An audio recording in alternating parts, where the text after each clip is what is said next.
Hello, my name's Lucy Moss and I'm one of the organisers for the business show. Tell us a little bit about the show. How long has it been going for? It's been going for years and years and years. This is the 31st show that we've hosted. The first one was at the NEC in Birmingham, and it's just got bigger and bigger and bigger ever since. How many businesses, small SMEs and people like that, actually come through the doors?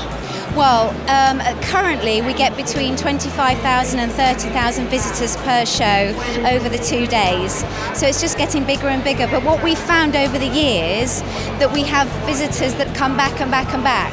So you come originally because they've got a business idea. They then start the business and come back again. And then when they've expanded the business, they come back again. And actually, I run seminar halls 1 and 2, the main keynotes, and people come up to me and I recognise faces, they know me, and we have a little chat and it's great. So people do come over and over and over again. My name is Jonathan Farrell. I'm the founder and managing director of the Rockstar Mentoring Group. Also one of the major sponsors for the business show, aren't you? We are indeed, yes. No, I came to this show as a visitor 8 years ago, and I had this little idea in my head called Rockstar, a mentoring company for entrepreneurs, and I walked around the whole show 8 years ago and there wasn't anyone else offering business mentoring. So the next year I took out a little 2x3 stand, and as you can see, 120 square meters later, we're still here and we're going strong, yes. What do you think the success of the show is then? I think the success of the show is their volume. I mean, even on a beautiful sunny day outside, there are still thousands of people who are here today, which is good. And the other thing is that you do get a vast range of businesses, different sectors, different sizes, and for most exhibitors here who are offering various products and services to the business world, they'll always find someone of interest. My name's Niall O'Loughlin. I'm the UK marketing manager at 99 Designs.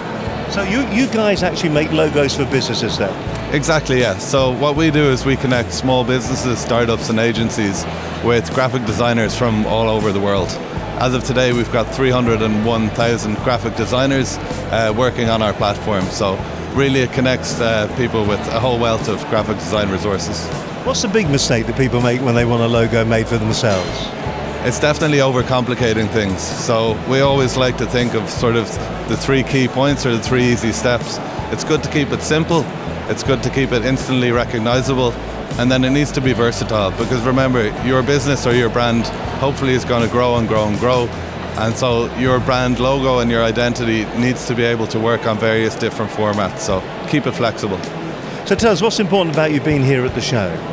Sure, well, what we like to do is grow our UK community base as much as possible, and I think the best way to do that is to get on the ground, talk to the designers, talk to the customers.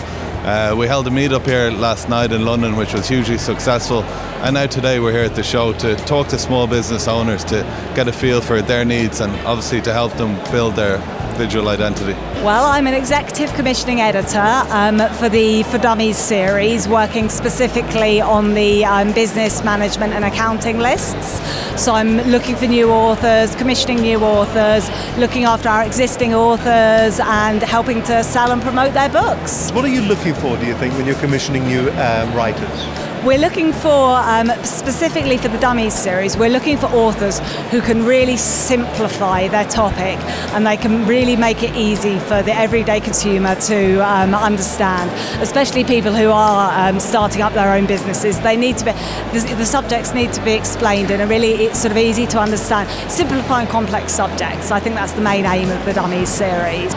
Now, if you have budding authors that are watching this right now and they're thinking to themselves, actually, there is a Dummies book inside of me right now, what should they do? What's the first step for them? I would say to them, please contact me at knight.wiley.com because we want to see new proposals.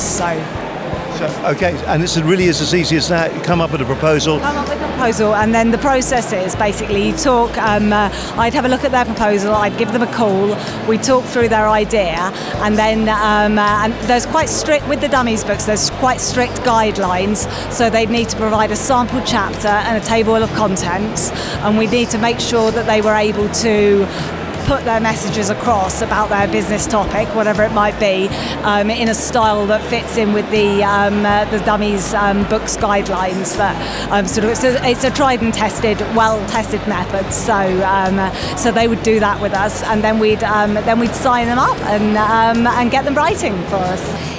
Different people get different things, but what I found is that when they come along, they get motivated, because a lot of people are frightened about becoming self-employed and they're not quite sure what to do, and some of the speakers are really dynamic, get people going, and you can see them going out, I'm going to do it, and to me that's the big thing. Number one, make sure that you have a product or service that you know people want before spending silly money on marketing and production.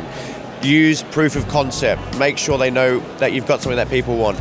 Number two is, as you're growing, your marketing strategies need to make sure that customers meet you halfway.